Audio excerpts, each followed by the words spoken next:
అందరికీ నమస్కారం. ఈ కర్నూలు జిల్లా నందవరం మండలం పనకలదిన్నె గ్రామ పరిధిలో సర్వే నంబర్ 122D అంటే 122(1)లో 15 ఎకరాలు కలదు. ఇందులో 5గురు లబ్ధి పొందుతున్నారు రైతులు.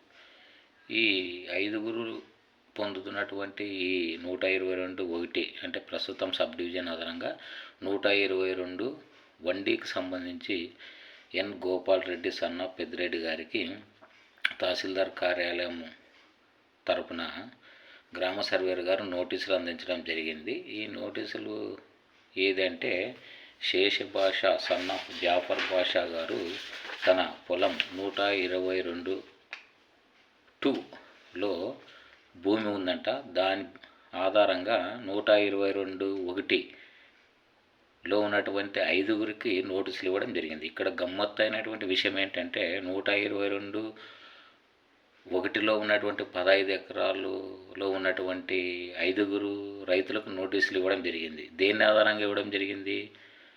1996లో అగ్రిమెంటు ఏదో మసీదుకి ఇస్తారనేటువంటి దాన్ని బేస్ ఆధారంగా చేసుకొని ఆ అగ్రిమెంట్ని ఆధారంగా చేసుకొని నోటీసులు ఇవ్వడం జరిగింది. అతనికి శేషభాషకి ఈ భూమిపై ఎలాంటి రైట్స్ లేవు. కాకుంటే అతడు నా భూమి ఉంది అని చెప్పి అది కూడా 122(2)లో ఉన్నటువంటి రైతులకు ఇవ్వకుండా 122(1)D 122(1)లో 5గురు లబ్ధిదారులు ఉన్నారు. అసైన్డ్ భూమి అది.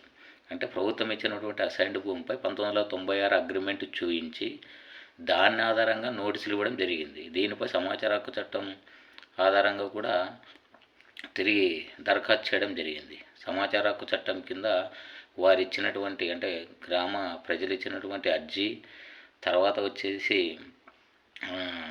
ఆ అగ్రిమెంటు 96 తర్వాత దాదాపు 30 ఏళ్ళ తర్వాత అగ్రిమెంట్ రావడం ఏమో అర్థం కావడం లేదు.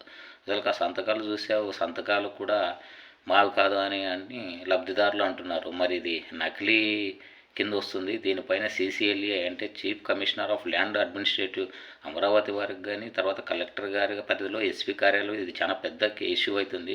ప్రభుత్వ అసైన్డ్ భూమి అగ్రిమెంట్లు, కొనుగోలు, అమ్మకాలు చెల్లువు. కేవలం వ్యవసాయం చేసుకోవడానికి మాత్రమే అవకాశం ఉంటుంది. మళ్ళీ అటువంటి దానిపై తమకు రాసిచ్చారు అనేటువంటి దాన్ని ఆధారంగా చేసుకొని అర్జీ ఇవ్వడం, దాన్ని ఆధారంగా చేసుకొని తహసీల్దార్ గారు నోటీసులు సర్వ్ చేయడం అనేది మరి రెవెన్యూ చట్టాల మేరకు ఎంతవరకు సబం అనేది తేటతెల్లం అవుతుంది. సమాచార హక్కు చట్టం కింద ఆ గ్రామంలో ఇచ్చినటువంటి అర్జీను, దాని ఆధారంగా ఇచ్చినటువంటి అగ్రిమెంట్ పత్రాలు ఇందులో సమాచార హక్కు చట్టం కింద ఇవ్వడం జరిగింది. అగ్రిమెంట్ కూడా పూర్తిగా సంపూర్ణంగా లేదు. అది 96దంట. అది క్లారిటీ కూడా లేదు. అసంపూర్ణమైనటువంటి సమాచారం ఇచ్చి ఉన్నారు. మరి అటువంటి దాన్ని మరి ప్రభుత్వం ఇచ్చినటువంటి అసైన్డ్ భూమిపై అగ్రిమెంట్ ఇవ్వడమేమి, అసలు దాన్ని ఆధారంగా చేసుకొని నోటీసులు ఇవ్వడమేమి అర్థమే కావడం లేదు.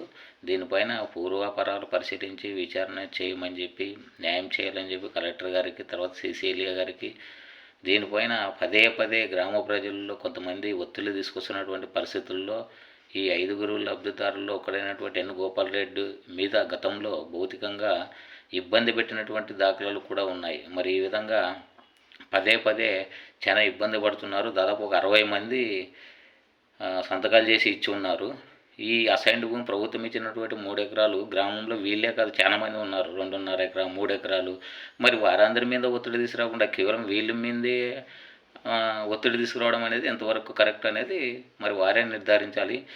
తహసీల్దార్ గారికి కానీ, రెవెన్యూ అధికారులకు కానీ తెలియజేయడం ఏమనగా గౌరవనీయులైనటువంటి మెజిస్ట్రేట్ అధికారి గారు వారిని పిలిపించి ఇది ప్రభుత్వ సంబంధించినటువంటి అసైన్డ్ భూమి, దీనిపై అగ్రిమెంట్లు చెల్లుబాటు కావు, అటువంటివి ఏవైనా ఉంటే ఇవి మీరు అర్జీలు ఇచ్చినా కానీ మేము పరిశీలించిన చేసి అగ్రిమెంట్లు ఇలాంటివి చెల్లవు అని చెప్పి గ్రామ ప్రజలు ఒత్తిళ్లు తీసుకొస్తున్నటువంటి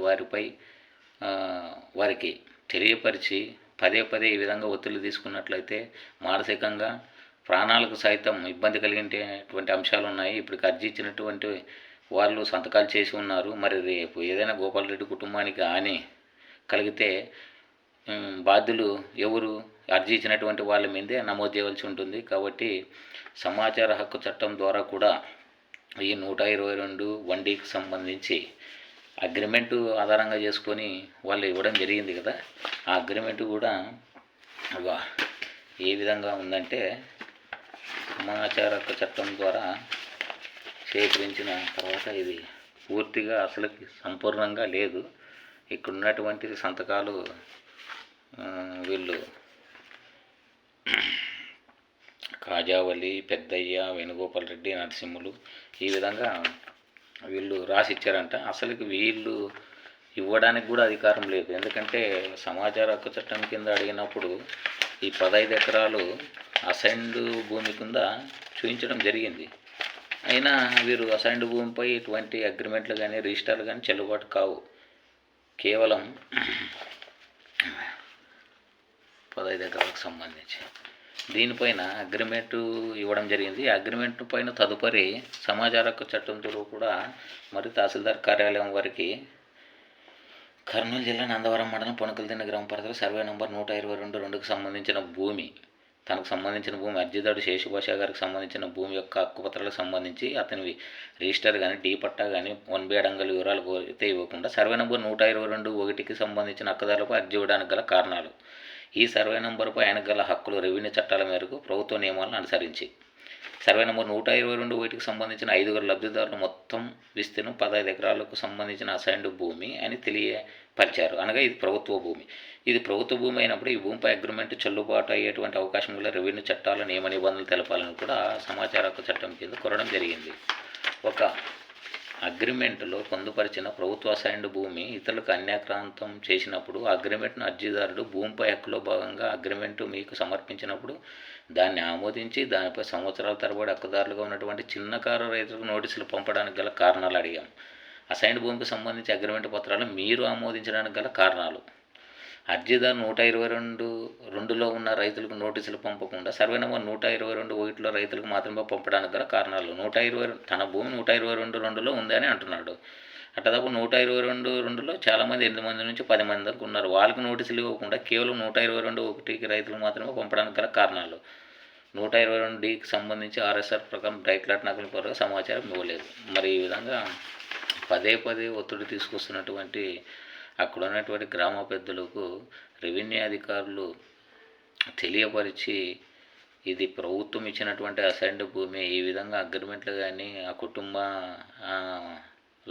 లబ్ధి పొందుతున్నట్టు వారిపై ఒత్తిళ్లు తీసుకురావడం అనేది తగదని చెప్పి వాళ్ళకి తెలియపరచాలి. ఎందుకంటే వారికి అవగాహన లోపం వల్ల రెవెన్యూ చట్టాలు కానీ తర్వాత ఈ అసైన్డ్ భూమి తర్వాత ప్రభుత్వ భూమి వాటికి ఉన్నటువంటి పరిధులు తెలియపరిచి పదే ఒత్తిడి తీసుకొస్తున్న వారిపై చర్యలు తీసుకోవాలని ఈ సందర్భంగా తహసీల్దార్ కార్యాలయం వారికి మరియు RDO గారికి ఆదోని మరియు కలెక్టర్ గారికి సమన్వయంగా నమస్కరించి తెలియపరుస్తున్నా. నమస్కారం.